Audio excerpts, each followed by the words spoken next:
Hello, it's Keles. We are back for another video regarding the warrior class. Today we're gonna talk key binding layouts and macro.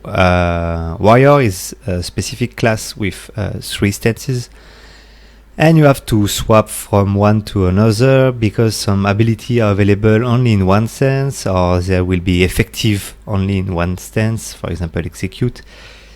So you want to have a configuration that will be very easy for you to swap from one and another.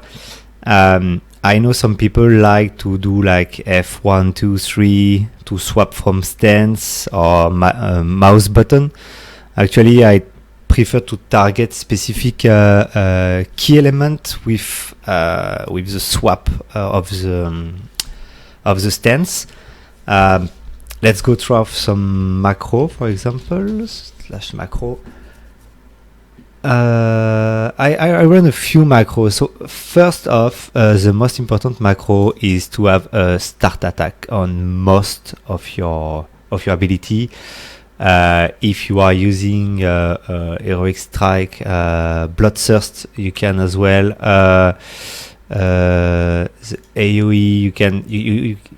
I haven't put start attack on my Sunder Armor. I mean, this is like the very basic requirement as a warrior to have your stack attack, because you need to hit to generate rage.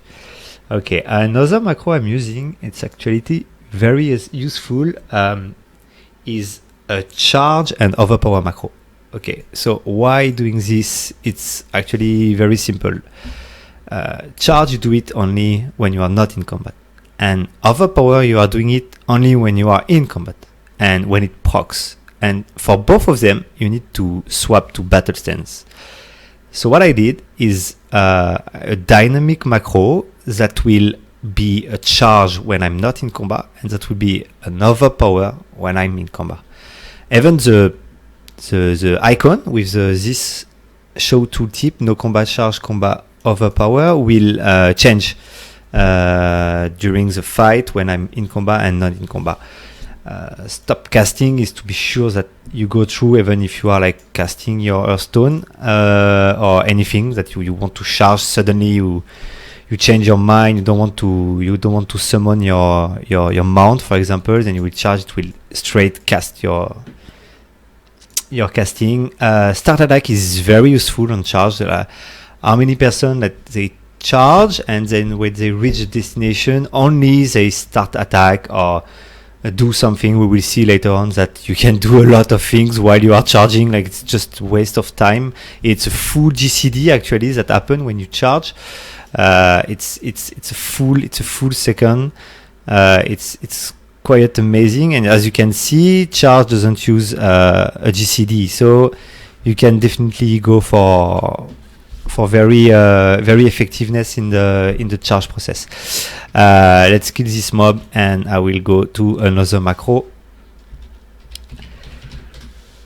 which is the swap to Berserker Stance. Okay, so again, I put another start attack. You never have enough start attack. You want to literally start attack every time you can in this game, especially with a warrior.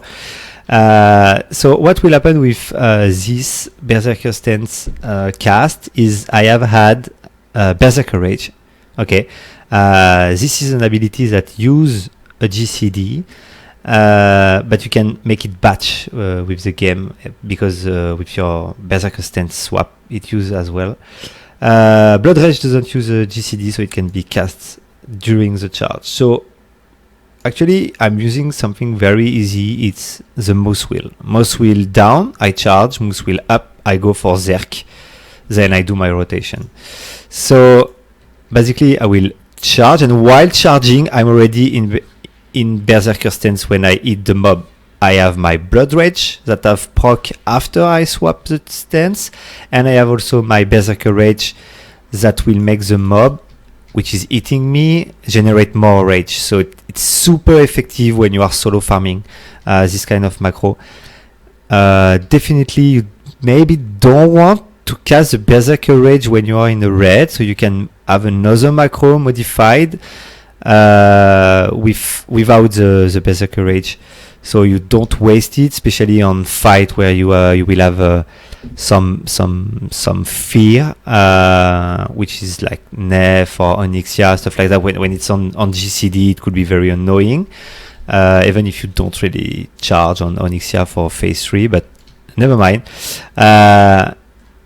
You can really look at this. I will charge and change. I mean, everything happened during my charge time. So when I reach the mob, I already have a huge amount of rage. My Berserker Rage is up. My Bloodrage gave me 2. My charge gave me 15 rage, and I have my initial strike because I was on start attack.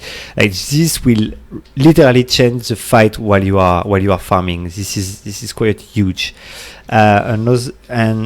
Okay, I need to fight something maybe bigger to proc the Overpower. I don't think those mobs will make me proc Overpower, but as you can see, my macro swap here to Overpower. Literally, even the tooltip is showing Overpower.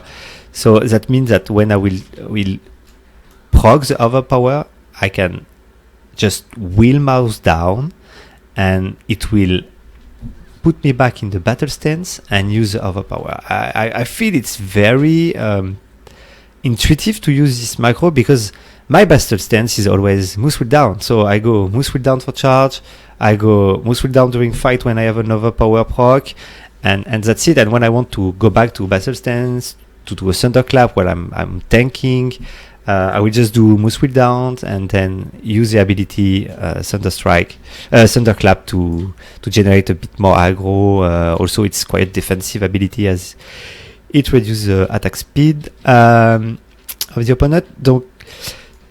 So yeah, this is really interesting macro to use and to maybe use early stage. After, there is some very basic macro, which is equip shield and be on a defensive stance. In one button, I keep my shield. I am defensive stance. If I get the aggro, if I get the aggro on the boss, I should leap actually with this shift mouse wheel up for me. But I mean, so it's very intuitive again to get this very fast. But if it's on the trash, I will just swap to defensive stance with my shield. Most of the time I will just finish tanking it, because maybe the tank will have a problem. It can be stunned, it can be iffy, or anything can happen. So it's just better to be safe and just tank it. Another macro I use is a stop attack, because everything is start attack, and when you fear, what happens is the target of the fear will be stuck into place, fear, and the other one will just run away. So you will tend sometimes, especially in PvP, you want to fear the target and you will auto attack it. It's very annoying, so I put a stop attack, so I can fear it's stop attack straight, and I can use bandage or just move away without any issue. I put start attack on execute as well, because why not? I mean, after it's using swap macro. I have an intercept. Okay, so what happened is I put the intercept in a macro. I'm not. Actually, I don't need to, because I can use straight macro. For example, intercept is on my queue, so I will click it. It goes and intercept. But if you have on your Zerk stance intercept on the same button, it can just go from this action bar to another one. But I found that having the cast in the same macro as your swap of stance make it so much, it's super smooth. Actually, you have no delay. It's not changing stance bar, use again the ability and go through. No, it's just one button. You smash the button 2 times and it will go through in a very smoothly manner. I don't know how to explain it. You have to check it. It's like when you play a rogue and you stealth, and then after you chip shot. If you have a macro that make you stealth chip shot, it will be super smooth, like way more smooth than waiting for the bar to go on the stealth bar. Yeah, you have to try it. You have to try it yourself. It's quite amazing. This is on the macro side. I mean, this is the most important. Now, how I do my layout, actually, as you can see, my bottom bar is going from like this is my battle stance. Okay, so I will have thunderclap, which is a battle stance only ability. I will have execute for, I don't know, I'm never using execute. I can definitely put a Zerk stance here. It's quite weird, but I never use it, so never mind. I have my Cleave, my heroic strike, which is like place. I keep it for on every stance, and my Bloodrage on 5. Why is on 5 is because you want to Bloodrage at 2 times in a fight. You want to Bloodrage early, very early in a fight to straight have the rage for Sunder Armor. So like Sunder Armor is like mandatory first GCD. So sometimes you can actually charge, so it's very easy. You get 15 rage from the charge and then you can Sunder Armor. But sometimes you can't. So you use Bloodrage. I use Bloodrage very early, especially when you are dual wielding and then you have a small hit that doesn't crit. So you need to do the Sunder Armor as soon as possible. So I will use the Bloodrage early fight, and I will use it another moment of the fight, which is at the execute phase. So what happens is when I enter the execute phase, I will cast 1 execute, and straight after I will use Bloodrage, and I can execute again. Like it doesn't matter if I eat, I don't eat, I don't need to crit to have a lot of rage or whatever. You can do execute, and the next GCD straight you can do another execute. It's actually a huge DPS increase, especially when you have a lot of warrior in your roster. What will happen when you enter the execute phase? Everybody gonna execute the mob, and with this timely manner, when you Bloodrage execute on another GCD, you don't need to wait for a strike. And most of the time I have 2 execute on the mob, where most of the other warrior has only 1. It increases your DPS overall, especially during a raid that lasts for like 45 minutes, 50 minutes. Actually, it's a huge DPS increase for you. And I love to do it on my second execute also on the boss. It became quite an habit now. So as you can see, on the force I will go for Zerk, on the mouse wheel up I will go for Zerk, on the intercept I will go for Zerk, and on my E I will go for Zerk as well. So as you can see, on my Berserker Stance, on my E I have the pummel, the interrupt, on the Q I have the intercept, and on the 1 I have the Berserker Rage, which is Berserker Stance only. If I go on my defense, on the E I will also have my interrupt. So whatever I'm in battle stance, I press E, I go on the Berserker Stance, I can interrupt. Or if I have a shield and I am on defensive stance, I will press E and it will interrupt as well. So it's quite dynamic to always have the same kind of things on the same button. On the 1 I will have Revenge, which is a defense stance only ability. Okay, I will have a chill block on the 2 because I don't need to cleave. When I'm on defensive stance, I will mostly heroic strike, and the disarm on 4 because it's very easy for me to reach the 4, and sometimes you want to just disarm the mob. On ZG you can do it on the blood seeker and stuff like this. It's quite useful to quickly swap and disarm.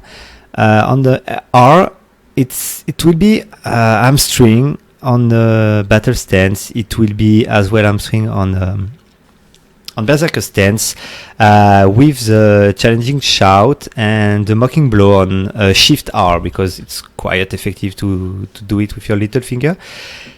And when I'm on defensive stance, I will have also the challenging shout on Shift R and my taunt on R, which is very easy to grab.